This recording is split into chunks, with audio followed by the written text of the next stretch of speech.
It is not everybody that asks you for help that you have to help.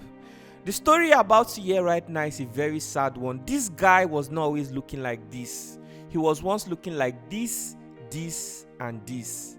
But because his neighbor asked him to help him do something, and that was why he ended up looking this way. The story about to hear is a sad one. Please be advised. This is his story. I was severely electrocuted. I underwent 2 surgery that wasn't successful. The hands got more infected to the point that my bone in the affected part of the hands. He denied ever calling me to assist him. Hi guys, my name is David Udu Simon. I know a lot of you will be wondering why I'm looking like this.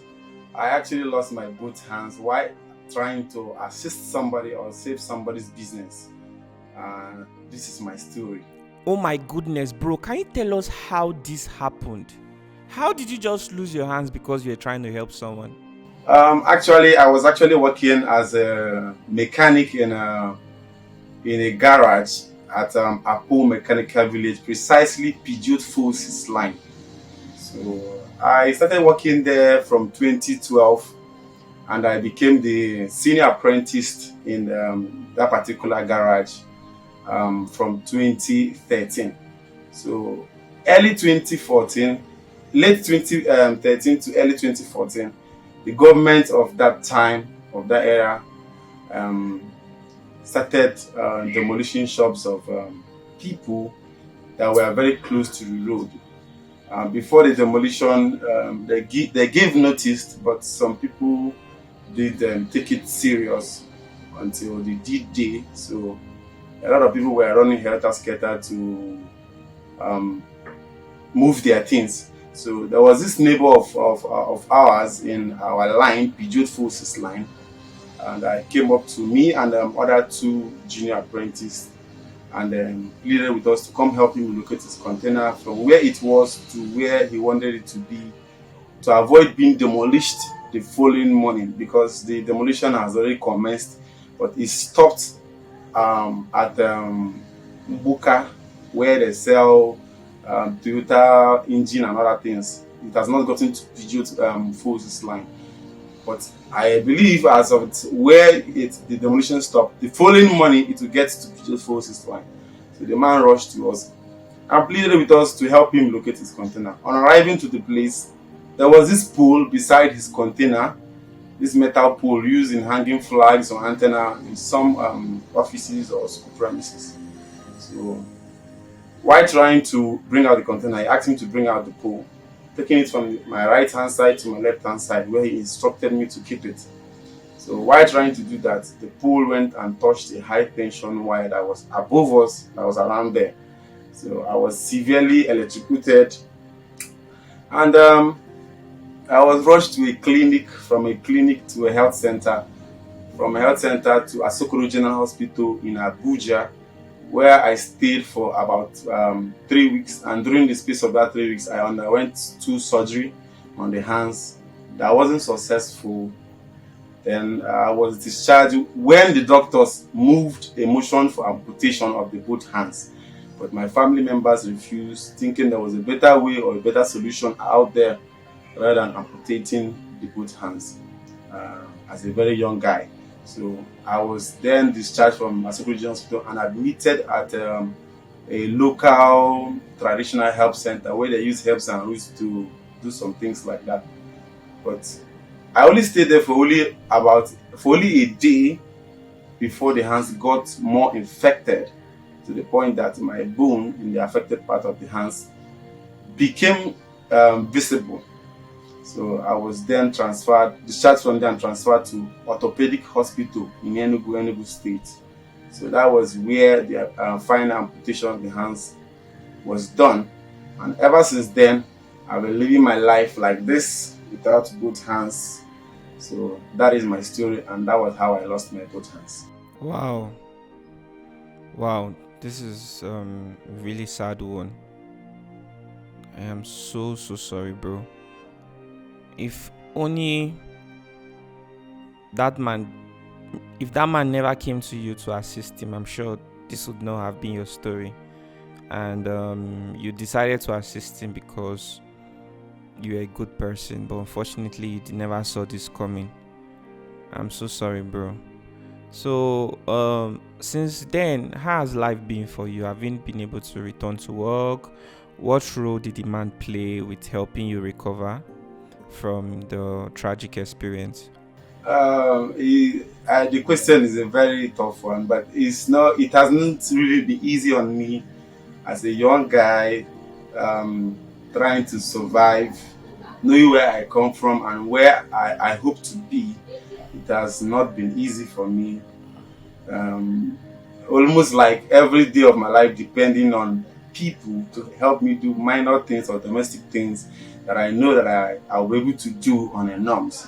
So, but one thing I start by encouraging myself. I didn't allow self-pity, stigmatization, discrimination to bring my emotions or my feelings down on myself or start feeling bad about myself. I always try to encourage others, even using my own self to encourage others. Because I know there are people out there who might be going through one or two things, but thinking the whole world is at end because maybe they are currently passing through one or two things. So I don't really get myself bothered because I lost my both hands. Because I know there is a reason for everything. Mhm. Wow. What about the man that asked you to help him move his properties? Are you still in contact with him? I learned he passed away a few years ago, but before he passed away, he denied ever calling me to assist him relocate his container. So it was maybe he felt maybe my parents or my people asked him to sponsor my education or take care of me. So he didn't ever calling me to assist him. So Wow. that was how I saw it, and I just have to face life that way. So since then, it's just been you and your family. Yeah, Well, how old are you now? I'm 29. So what are you doing at the moment? Um, Currently I'm into little skill business of my own. So that is what I do for myself for now. What kind of business? Because I'm asking so in case it's something that people may need to patronize you, then they can. I'm currently into um, sachet water.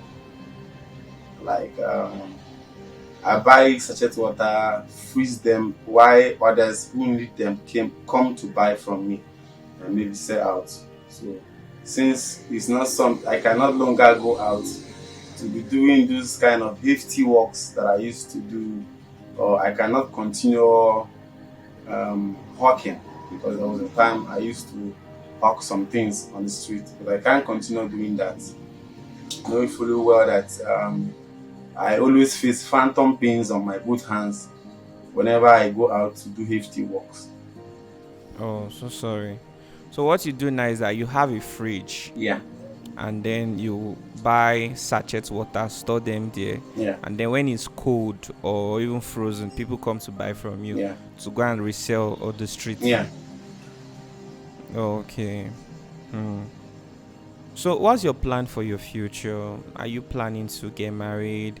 Are you planning to grow your business? What is something you'd like to tell us about your future? I'm just thinking if there's, I don't know, I'm sure this might have affected your social life. Maybe you don't have friends, you are looking to make friends. Maybe you are single, you're looking to find somebody who will accept you, with all that has happened. Maybe you also, of course, I know that you need support for your business, and I'm going to ask my viewers to see how they can reach out to you to support you, okay? Because what happened to you is something that can happen to just anyone. Yeah. It was not, it was not out of your own Wish. maybe wish that it happened that way. Do you understand? Yeah. So can you first tell us what your social life looks like right now? My social life or my dream in life, just like you asked first. Um, I wish to grow my business one day. get support, grow my business, and surely one day I'll settle down, have my own family, and I believe with time. I'm not the kind of person that rush things in life. I believe things fall in place at the right time when God chooses. So I believe that one step at a time, starting from maybe growing my business, uh, being sure that I'll be able to cater for myself before bringing in a partner that I'll be able to cater for. So, and I hope that one day maybe technology will be advanced enough um, to provide me with maybe a hand transplant, or going for biometric artificial hands that will help me live 80% independent on my own than depending on people to help me do my everyday life routine. It is well. May God see you through. Amen. May God see you through. May God give you strength and courage. Amen. And may God surround you with friends that appreciate you, Amen. give you a sense of meaning, purpose, and fulfillment. That's my prayer for you. Amen. Could you please call your phone number so people can reach out to you to support your business and encourage you? My phone number is 081 48989209. I call it again, 081 48989209. That's my phone number. And it's also available on WhatsApp. Please, guys, if you're watching this video, I'd like to appeal that we support this young man. What happened to him was out of his own control. I pray that as you support him, God will answer your prayers. Bro, do you have anything you'd like to say? Maybe an advice for people out there or something? Yeah. My advice will go in mostly to youths out there. There is no shortcut to success. That is one of the things I always tell people I know. There is no shortcut to success. The way this life is, I see the life as you earn what you work for, not the other way around. If you get what you didn't work for by fraud or by anything, it might last for just a moment, not forever. And there is joy when you are reaping from what you worked for or what you work on. So, my advice generally to our youth out there is we should learn to invest and build up something, start up something for ourselves rather than looking outside. All right, bro. Thank you so much for your time. We really appreciate you. Thank you for making out time for this interview. I hope that your story will inspire someone out there. God bless you. All right. Thank you very much. Let's look at the camera right now and say bye. Bye. 1, 2, go. Bye.